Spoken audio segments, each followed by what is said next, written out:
அத்தியாயம் 16. அன்னை உதிர்த்த வார்த்தைகளும் அதற்கு தந்தையின் பதிலும் புரியவே ஒரு நிமிடம் எடுத்தது சந்துருவிற்கு. வித்யாவிற்கோ அருவருத்து போனது.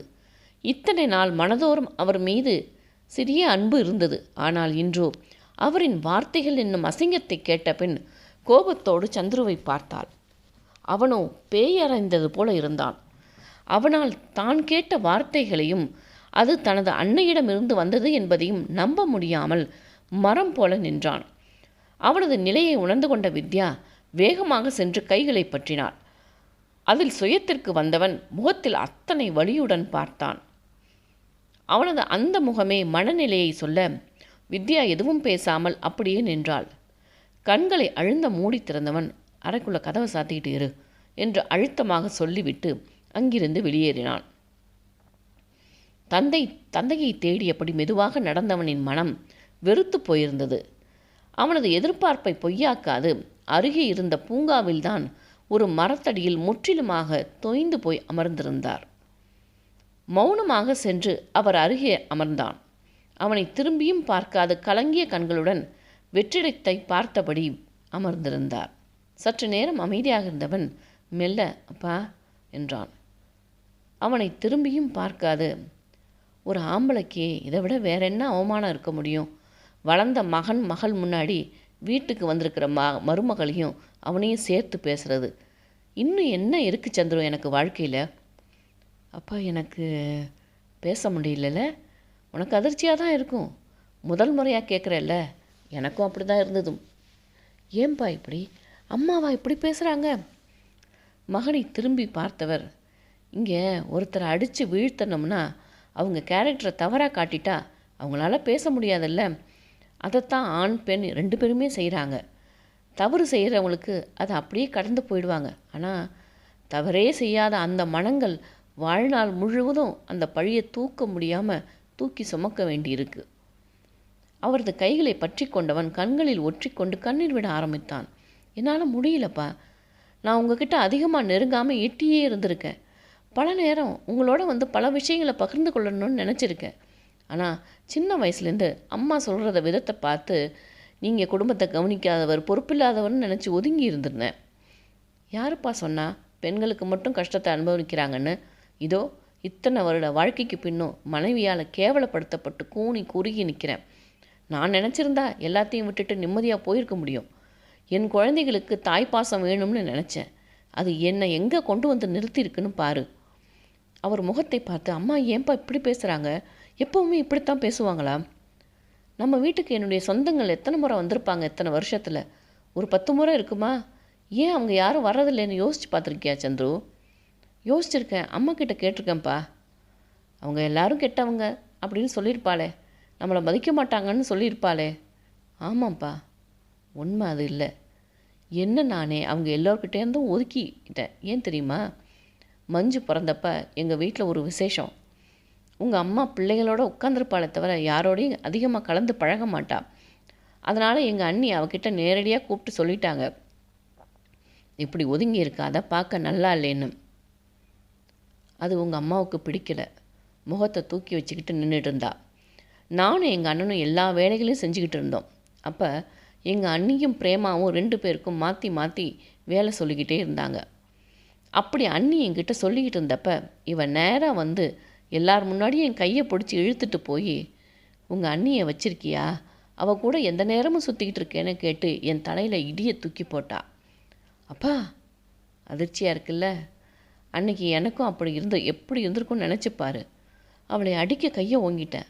அதுக்கும் அசராமல் அடிப்பியா நீ? அடிச்சுப்பாரு, உன்கிட்ட சொன்னதை எல்லார் முன்னாடியும் சொல்லுவேன்னு சொன்னான். அந்த நிமிடம் என் மனநிலையை நினச்சிப்பாரு. என் பக்க சொந்தங்கள் எல்லாரும் கூடியிருக்காங்க. நானும் என் தங்கையும் எங்கள் அப்பா அம்மாவாக நினைக்கிற அண்ணனும் அண்ணியும் சந்தோஷமாக எல்லோரையும் கவனிச்சிட்டு இருக்காங்க. எத்தனை பேர் முன்னாடி இவ இப்படி சொன்னால் என் குடும்ப நிலைமை என்ன ஆகும்? என் அண்ணனும் அண்ணியும் துடிச்சு போயிட மாட்டாங்க? ஏன்பா இப்படி? அம்மா ஏன்? தொண்டை அடைக்க கேட்டான். தெரியல சந்துரு, இப்போ வர இப்படி இருக்கிறதுனால என்ன சாதிக்கிறான்னு புரியல. அன்னைக்கு அவளிடம் பேசி சமாளித்து வெளியே வந்த எல்லாவற்றையும் கேட்டு அழுதுகிட்டு நின்றுட்டு இருந்தா பிரேமா. என்னை தனியாக கூட்டிகிட்டு போய் தயவு செஞ்சு அவங்கள விட்டுடு, நம்ம வீட்டுக்கு ஒத்து வராதுன்னு கெஞ்சினான். ஆனால் அப்போ உனக்கு 5 வயசு, மஞ்சுவுக்கு 1.5 வயசு. நீங்கள் 2 பேரும் என்ன தப்பு செஞ்சீங்க தண்டனை அனுபவிக்க? அதனால் அப்போ முடிவு செஞ்சேன், உங்களுக்காக என்னுடைய எல்லாவற்றையும் இழந்து உங்களை நல்லபடியாக வளர்க்கணும்னு நினச்சேன். ஆனால் அதை கூட பண்ண விடலை அவளோட வளர்ப்பில் நீ இருந்தாலும் தெளிவாக இருக்கேன்னு தெரிஞ்சுது. அவள் பேச்சை மீறி எதுவும் செய்ய மாட்டேன். ஆனால் மஞ்சு அப்படியே அவளையே கொண்டு வளர்ந்துருக்கா. நான் எதுக்காக என்னுடைய வாழ்க்கையை விட்டு கொடுத்து இருந்தேனோ அதையெல்லாம் மஞ்சு வளர்ப்பில் சரிஞ்சு போச்சு. இப்போ மருமக முன்னாடியும் எதை கேட்கக்கூடாதோ அதையும் கேட்கவும் செஞ்சாச்சு. இல்லைப்பா, எதுவும் ஆகவும் விட மாட்டேன். ஒரு கணவனாக உங்களால் செய்ய முடியாததை மகனாக நான் செய்கிறேன். உங்களை அவங்க அசிங்கப்படுத்தலாம், என்கிட்ட அது நடக்காது. என்ன பண்ண முடியும்னு நினைக்கிற சந்துரு? பண்ணுறேன்ப்பா. என் மேலே அவங்க வச்சுருக்க அன்பையே அவங்களுக்கு திருத்துற ஆயுதமாக பயன்படுத்துகிற. மருமக கிட்ட பேசுனியா? அவள் கோபமாக இருப்பாளே, அவளை எப்படி சமாளிக்க போகிற? முகத்தை அழுந்த துடைத்து கொண்டவன் தெளிவான சிந்தனையோடு, என் பொண்டாட்டி இதெல்லாம் முடியும் வர இந்த வீட்டில் இருக்க மாட்டாப்பா. அம்மா அவகிட்ட மன்னிப்பு கேட்டு இந்த வீட்டுக்கு அழைச்சிக்கிட்டு வரணும். இது நடக்கணும்னு நம்பிக்கை இருக்கா?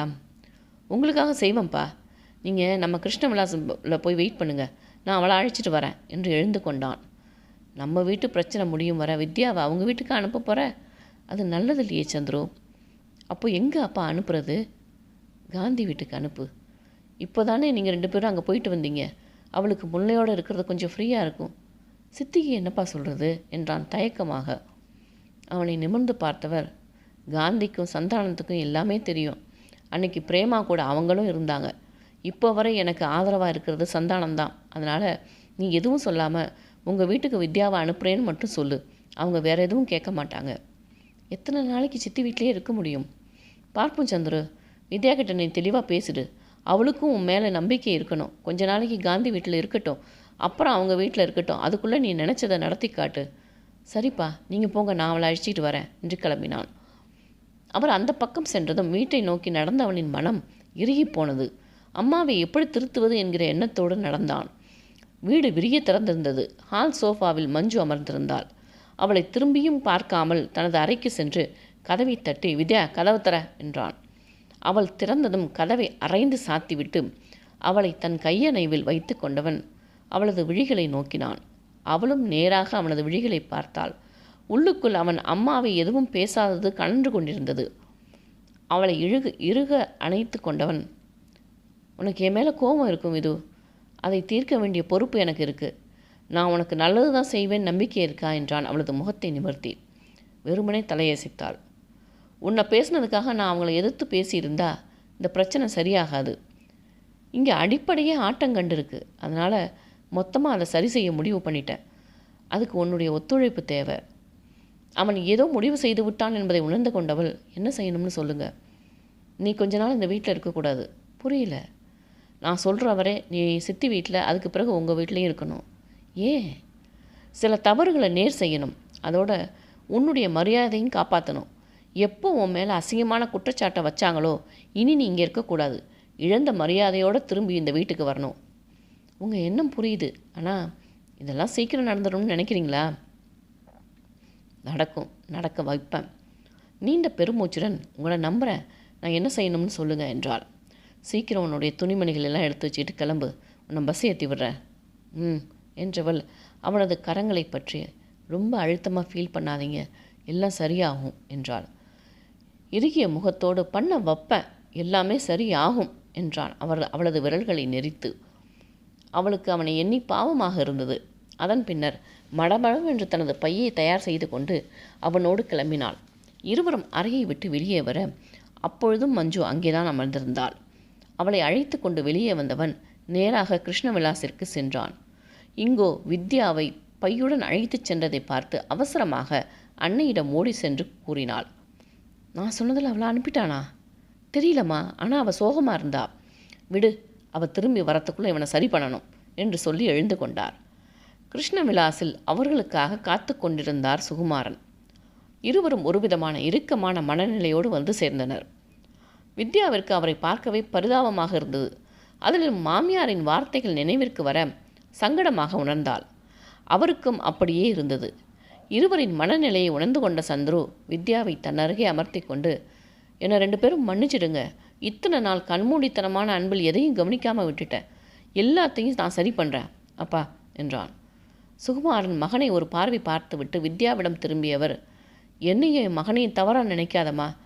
அவனை விட இதில் என்னுடைய தவறு தான் நிறைய இருக்குது. வீட்டில் உள்ள சூழ்நிலையை அவனுக்கு ஏதாவது ஒரு கட்டத்தில் தெரிவித்திருக்கணும் என்றார் வருத்தத்துடன். வித்யா பரிதாபமாக அவரை பார்த்துவிட்டு, உங்கள் மேலே தப்பு இல்லை மாமா. நீங்கள் சொல்லியிருந்தாலும் இவர் கேட்டிருக்க மாட்டார். எதையுமே தானாக உணர்ந்து தெரிந்து கொள்வது தான் நல்லது.